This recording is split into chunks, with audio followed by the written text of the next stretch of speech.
Coldrif cough syrup या कहें कि जानलेवा जहर। मध्य प्रदेश के छिंदवाड़ा में कोल्ड्रिफ कफ सिरप पीने से कई बच्चों की मौत हो गई, जिसके बाद इस दवा को लेकर चर्चा रुकने का नाम नहीं ले रही है। ये कफ सिरप देश के कई राज्यों में बैन कर दिया गया है। बताया जा रहा है कि इस दवा के सेवन से बच्चों की किडनी फेल हो गई। कफ सिरप से मरने वाले बच्चों की संख्या अब तक 14 पहुंच चुकी है। क्या कुछ इस मामले में नया अपडेट है और हेल्थ मिनिस्ट्री ने इस पर क्या बड़े कदम उठाए हैं, इस वीडियो में बताते हैं। कोल्ड्रिफ कफ सिरप बनाने वाली कंपनी तमिलनाडु के कांचीपुरम की श्रीसन फार्मास्यूटिकल कंपनी है। मध्य प्रदेश के छिंदवाड़ा जिले में इस सिरप के सेवन से कम 14 बच्चों की मौत हो गई। माना जा रहा है कि ये मौतें किडनी इन्फेक्शन से जुड़ी हुई हैं, जो इस सिरप के कारण हुई। मीडिया रिपोर्ट्स के अनुसार राजस्थान में भी कुछ ऐसी ही संदिग्ध मौतों की जानकारी मिली। दोनों ही जगहों की मौतों में ये कफ सिरप कॉमन था। अब इनकी बिक्री और इस्तेमाल पर रोक लगा दी गई है। तमिलनाडु और मध्य प्रदेश के बाद केरल सरकार ने भी शनिवार को कोल्ड्रिफ खांसी की सिरप की बिक्री पर प्रतिबंध लगा दिया है और इसे बाजार से हटाने का आदेश दिया है। और तेलंगाना में भी इस दवा को लेकर स्टॉप यूज नोटिस जारी किया गया है। इसके अलावा ड्रग कंट्रोल एडमिनिस्ट्रेशन को मध्य प्रदेश और राजस्थान में बच्चों की हुई दुखद मौतों की खबरों को लेकर सतर्क किया गया है।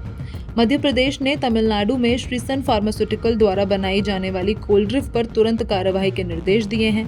इसके साथ ही फूड एंड ड्रग एडमिनिस्ट्रेशन ने सभी ड्रग इंस्पेक्टर को मौजूदा स्टॉक जब्त करने और आगे की बिक्री रोकने और परीक्षण के लिए जांच के निर्देश दिए हैं।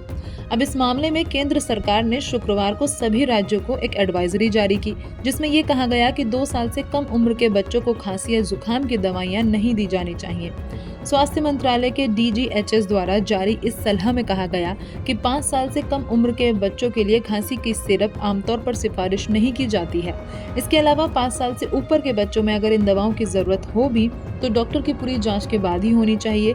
कड़ी निगरानी में सही मात्रा में उसका डोज दिया जाना चाहिए, कम से कम समय तक इस्तेमाल किया जाना चाहिए और एक साथ कई दवाइयों को मिक्स नहीं किया जाना चाहिए।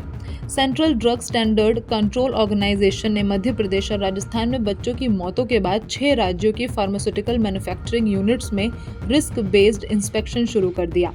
स्वास्थ्य मंत्रालय के सूत्रों के अनुसार जांच के लिए 19 सैंपल्स लिए गए हैं, जिनमें खांसी की सिरप, बुखार की दवाएं और एंटीबायोटिक्स शामिल हैं।